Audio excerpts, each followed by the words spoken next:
Hello and welcome to NJ Biz Conversations. I'm your host, Jeff Kanai.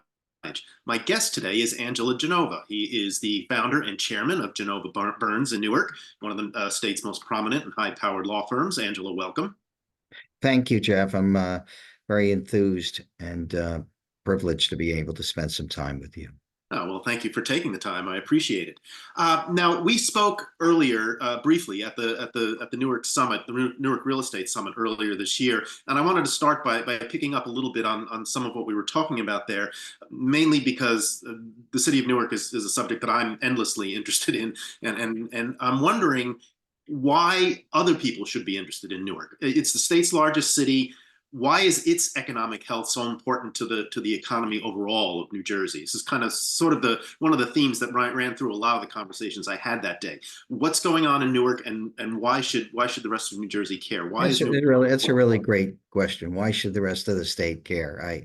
I think there are a variety of reasons. It starts with history.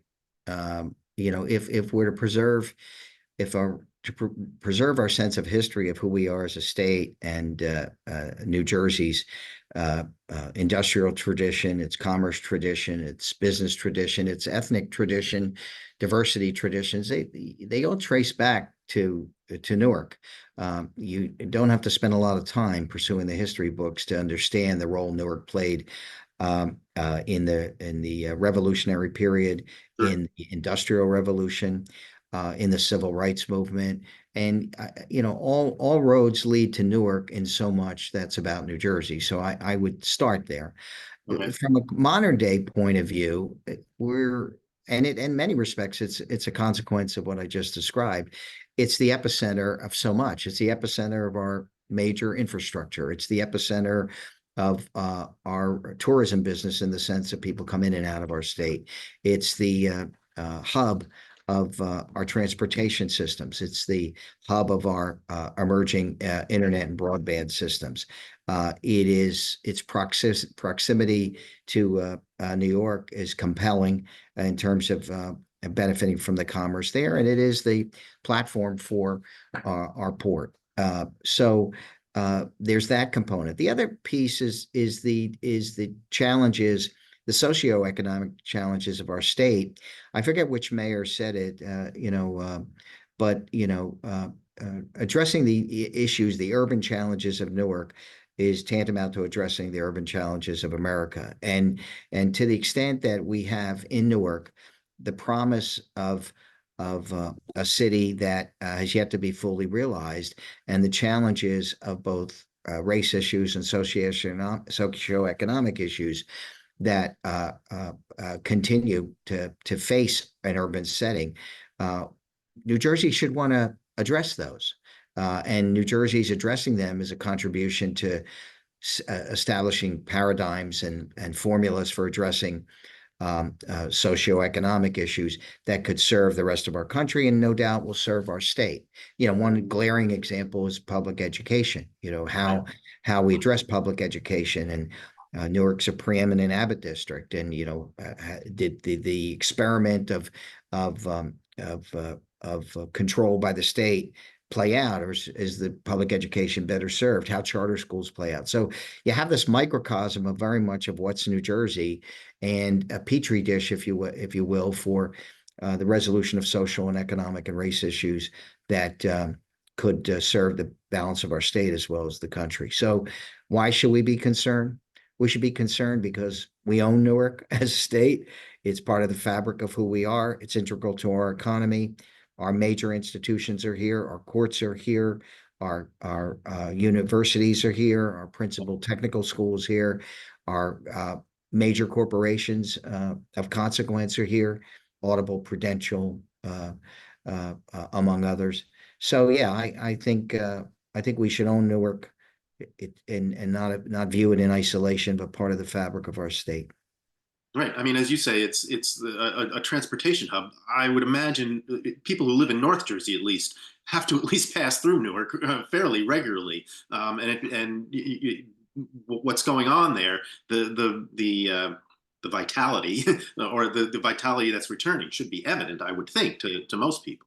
Yeah, I mean, you talk about how they get to the airport. It's 78, it's McCarter Highway, it's 280, it's the Turnpike. Depending on which way you come. But if you take McCarter Highway, you're going to see the proliferation. You're going to see the towers that Bore has built. You're going to see the Prudential Center. You're going to see the expansion at the Performing Arts Center. You're going to see the tangible consequences of what are happening. Our Right. our highway system kind of skirts around the city like most cities, but you get to see the skyline and the like. And if you pay attention, one can see the emerging vibrance of our city and the commitments that are being made by other folks. Well, and the train tracks run right through the city. I mean, if you're commuting Oh, to New York sure. or Yeah, going, right. and you can see what's going on there.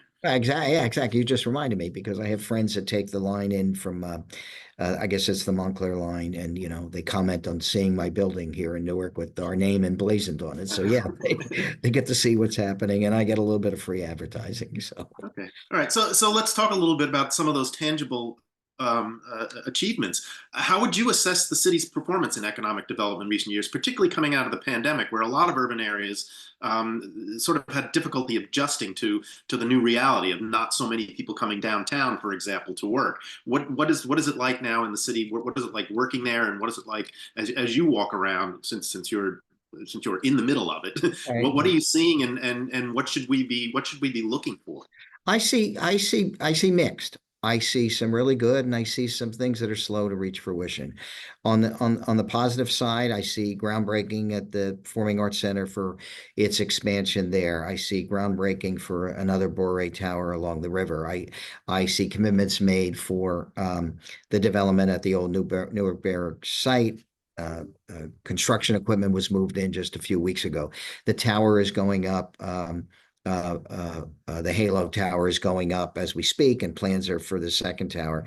I see NJIT making a commitment to move its administrative offices and take the deep plunge to stay in Newark, to not look for alternatives, campuses outside of Newark, and in moving into 494 Broad Street, where I call home.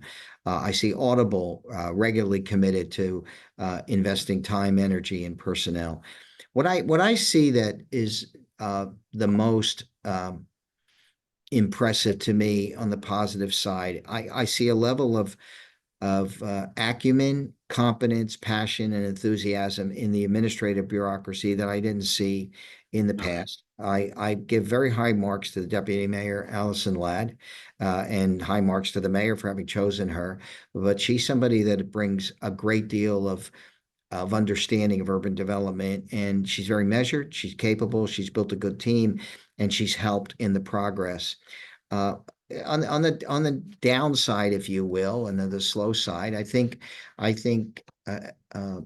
general economic circumstances have tempered enthusiasm not only for Newark but other places. Less so Jersey City, because I think it just has such a compelling proximity to New York, and a contrast. But interest rates, availability of capital, the Aspire program, I think, has been a great boost for those that are looking to do work here in Newark. But even that program still has some challenges. So when you look at just the general economic circumstances, the availability of capital, I think Newark has not been shielded, nor has it been exempt from what developers see. Another piece, I am beginning to see um, points of on the ground interest in what I'll call street life activities. Um, uh, I would like to see more, Mhm. but we get inquiries more often than not about folks that want to put restaurants in the city or want to take new property. I got a call just the other day for something along Halsey Street that we were able to connect people with. Okay. So I would have to say I'm still a big cheerleader, still a big supporter. I see tangible evidence of it, but I also see the challenges that come with the general economy as it relates to the availability of capital, and just the tentativeness of the willingness of some people to take risk. Okay. Now that was actually the next thing I was going to ask you about, is what would be the key to continuing the development. You mentioned Jersey City before. Yes, it's close to New York. Newark is also a one-seat ride away from both Midtown and downtown. You would think that that would be something too. That yes, it's not 3 minutes as you would from Journal Square, but still, it's not terrible. And you also mentioned public education, and I remember when I was working in Newark back in the '90s, that was a big discussion about whether you could actually do economic development before you fix the public schools.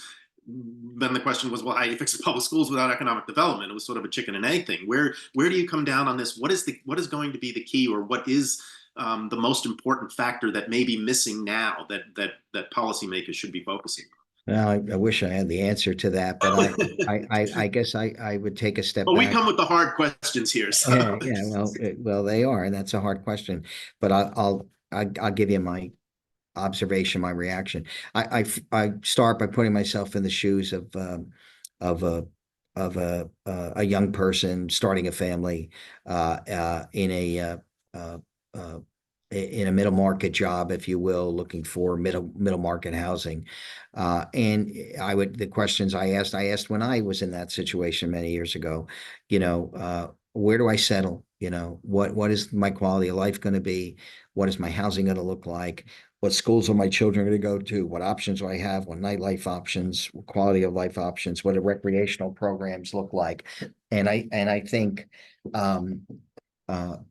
if there is a solution, it's really about focusing on the quality of life that a city can introduce into the lives of folks. And we in Newark have pockets of that success. And there are different neighborhoods that appeal to folks. The downtown is beginning to appeal to a generation that hangs in Newark. I look at I don't think the folks that want to develop the Iberia site with that many units, or the folks that want to develop the Bear site, it's gone unnoticed on them that the success in Harrison can be easily translated on this side of the river. The Russo development that we were involved in at Vermella is almost fully occupied. okay. You visit the place; it's as good a quality as anything I've seen in Jersey City or Harrison along the train line.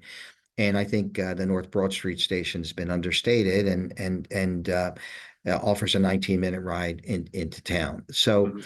I guess my answer to the question is that selling Newark and its education system, I think the superintendent's done a fine job. I think the system can do better. The charter schools are very well received here in the city. They have a high percentage of folks that are that are participating. I think as those things turn and people get comfortable that they can get quality housing, they can get it at a market price. The mayor has pushed very hard with success for a 20% affordable housing component, even though resisted by the development community, but it appears to have been embraced. People are still building and finding a way to blue pencil their projects. So I think it's holistic. I don't think there's a silver bullet. I think, yeah, Newark has to answer the question: is it a good place and great place to work and live? And it gets tagged periodically with negative press in that regard. It's got to find a way to market it as a community that people say, yeah, that sounds like a good place. And you see pockets and snippets. You look at what happens in the Ironbound. You look at pockets in downtown, pockets in the North Ward, and even the Central Ward and the South Ward. I mean, there are places. So we still have the extension of the path yet to see going into the South Ward. So it'll take time. It's incremental. It's as much marketing as reality. And I think this mayor understands that, and doesn't happen overnight. But I think he's invested, his administration's invested, trying to accomplish that. Okay, and it should that come mostly from the city itself, from local officials? Is there a role for the state? I'm asking because Murphy administration has made an effort, at least, or at least a rhetorical effort, to try and boost, for example, technology in the city, and try and Yeah, it goes firms. back it goes back to, I think, your one of your earlier questions. Why should we care about Newark? I think we should care about Newark for all those reasons. But yes, it should involve the state. I think of how Don Katz, when he was head of at um, over at Audible, and then we have Mr. Right. Carrigan, who's picking up the torch or the baton. You know, those corporations internally are sending a message. That corporation, others are sending messages that Newark is a place to be, Newark is a place to live, and I think the state's support to accomplish that is vital. The resources of the state, the development of laws and policies that allow for that. You know, one of the challenges of Newark and our present laws that likely need a revisiting have to do with, and I'm a developer representative, so I'm sure my developer friends might not be happy with what I'm about to say, but we have to find a way that people can't sit on property, and Okay. and it goes beyond blight designations. There has to be a a means and a method to motivate people to utilize land in a different way and Mhm. contribute to the development of the city and not land bank, and policies which either motivate people and incentivize people to do it in a very aggressive way or penalize them if it just goes on too long. So Right. there are what I'll call systemic challenges, but on the issue of image, I think it's everybody's responsibility that wants to see Newark succeed to encourage a positive image of the city uh, where it's deserved. I don't think people should be duped, but I think where it's deserved, the image should be advanced. Okay. I'm curious then about your view of the business climate in general, not just in Newark, but around the state. Obviously, the Murphy administration has made a lot of changes to some of the rules regarding development and what's going to happen down the shore with climate change, all sorts of things that are happening now. How do you assess that and where the state is going? Is it heading in the right direction, to ask the pollster's favorite question? Well, again, I'll give a mixed answer. Okay. I've been impressed, and I'm biased. I'm a supporter of Governor Murphy, but I've been impressed with his approach. When you look at it at its core elements, you know, he uses the slogan, you know, fairer and stronger. Right. Uh, but I think that's become manifest in his approach. When you look at his approach, he's identified emerging silos for business. So he targeted clean energy, and we see the results of that. Some step backs in terms of offshore wind with Ørsted's moving out of the state, Right. but there are other developers that have come in. But he's positioning our state to be a player in that emerging industry, including solar. He's positioning our state to be an emerging and successful player in the film industry, which I've been involved in my representations of the representation of the Screen Alliance of New Jersey, Okay. an emerging trade association that represents a lot of the players in that world. He has been shoulder to shoulder with Senator Scutari in the development of legislation to support the cannabis industry. You know, his support of internet broadband here in Newark and leveraging our capacities here through the Newark Joint Venture Fund and folks at Audible and folks at Prudential and the Newark Alliance and all. So what I've seen Governor Murphy is he has had the vision of saying, okay, what are emerging industries? Where do we want to put our attention? Where do we want to put our resources? Where do we want to develop our laws in a way that are going to support the development of those industries, attract risk takers, capital, and job makers?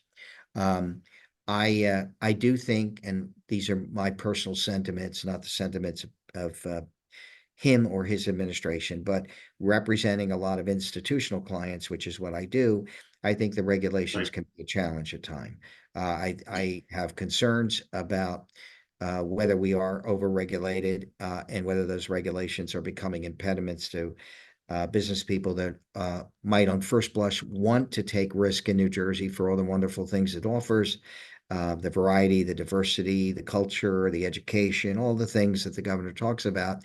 But when you're in boardrooms talking to clients, they tell you from their perspective, they have concerns about the hoops they have to jump through, which in some cases might be necessary, but might be another way to approach it. So the regulatory environment is a challenge for those that want to come here. And for those that are already here, I think it's a frustration. They've made so Okay. much of an investment, it's hard for them to leave, but we can tick off the companies that have chosen to leave our state in part for that reason. Right. So that's a reality. That's not just perception from outsiders. That's the difficult regulatory environment is a reality here. I think it is. I mean, in the circles I travel in, I mean, there are those that would disagree with me. They say, no, it's necessary, and Right. business needs to be tempered and managed and all. But I represent a lot of good minded, fair-minded people in middle market businesses that have put their stakes up here in New Jersey and are challenged every day with um, a variety of different challenges in the kind of work that they do. And I just think that, maybe we should pause and take a look at the import and impact.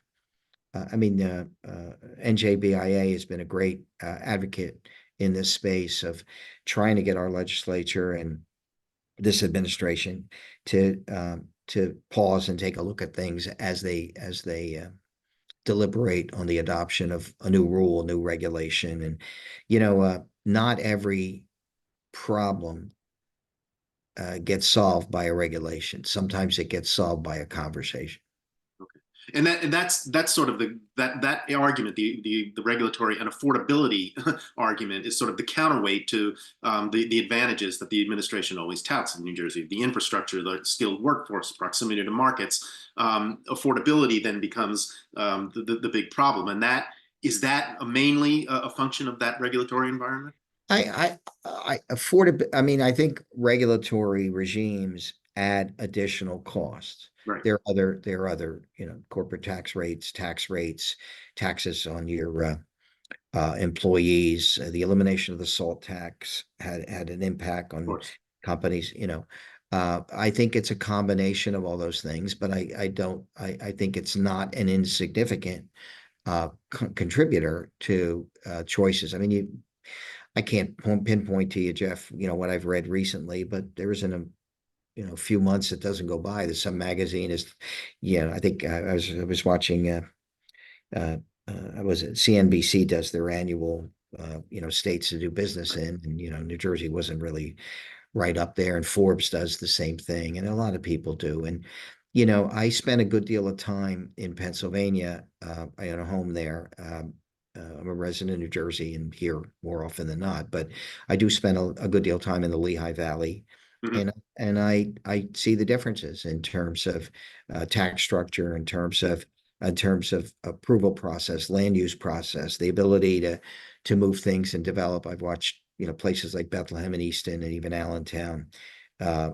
uh, move in ways that look like New Jersey 20, 25 years ago. So uh, I do see on a regular basis the contrast between uh, uh, places like Pennsylvania that I think are more user friendly in a regulatory environment than New Jersey, Okay. although that's even changing in Pennsylvania. All right. Okay. Which is all wrapped up in politics, something you alluded to your interest in and involvement in politics. Given that interest and involvement, I have to ask you about what's been going on recently in the state with the dispute over the county line. It seems like the political environment in the state has changed dramatically in just a few months. Is that your assessment too? Number one, and number two, are the changes for the better?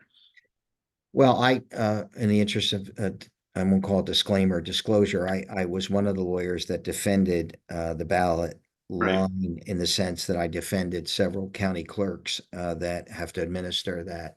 I think the simple answer to your question, yes, is I think it's introduced a perceived sea change, although I don't know whether that it will be a reality, but there is a perceived sea change that the tradition of party endorsements have become undone.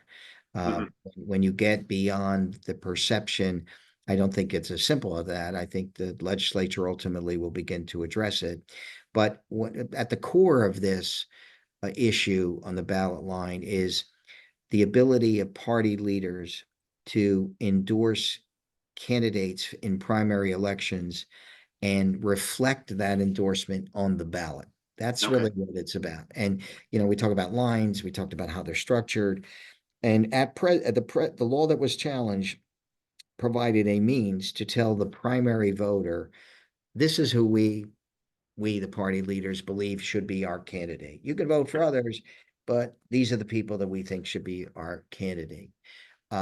In the end, I think this litigation is just a play out of a power struggle between those that are not in leadership positions in the political party and those who are.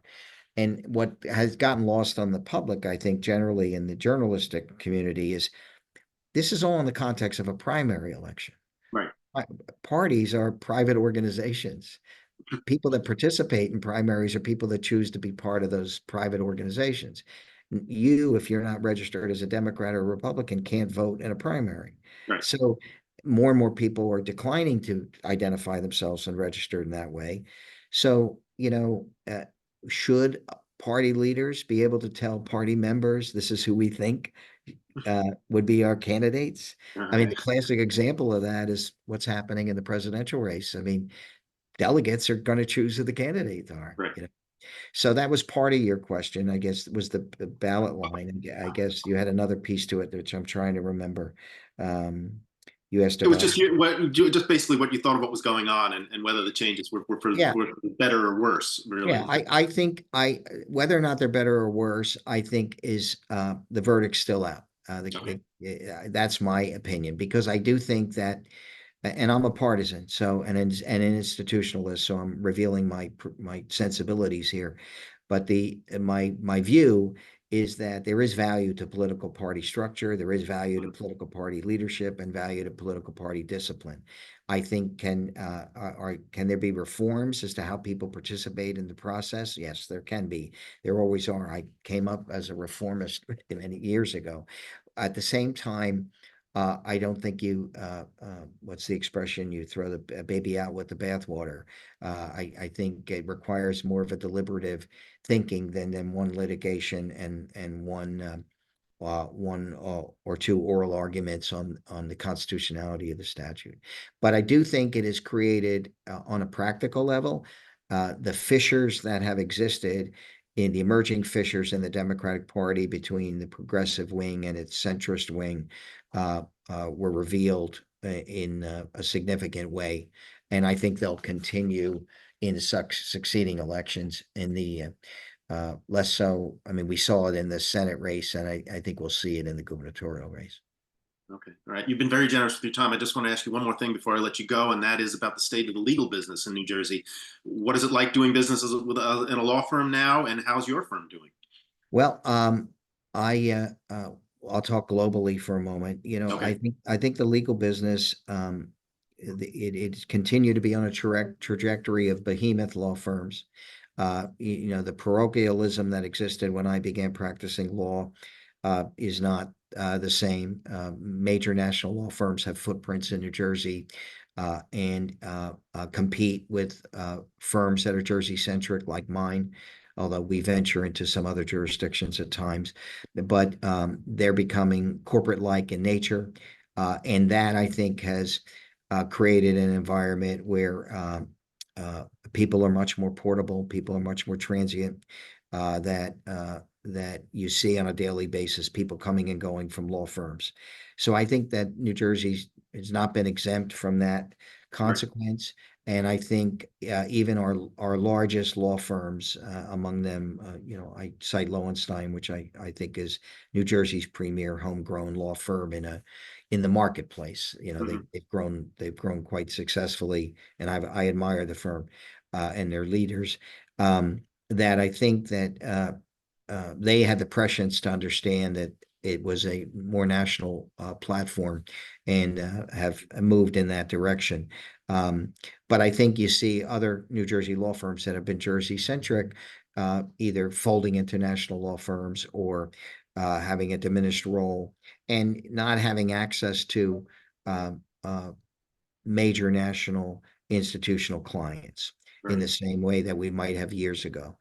At the same time, it presents an opportunity to firms like mine for the middle market who don't want to pay the fees, don't want to have the burdens of the costs associated with major law firms, the number of lawyers that get put on cases, and the like. You get a value for that. I'm not saying you don't, but not every case needs that amount of service. So I see that there's a chasm that's growing between these behemoth law firms and where middle market law firms like mine fit in the mix.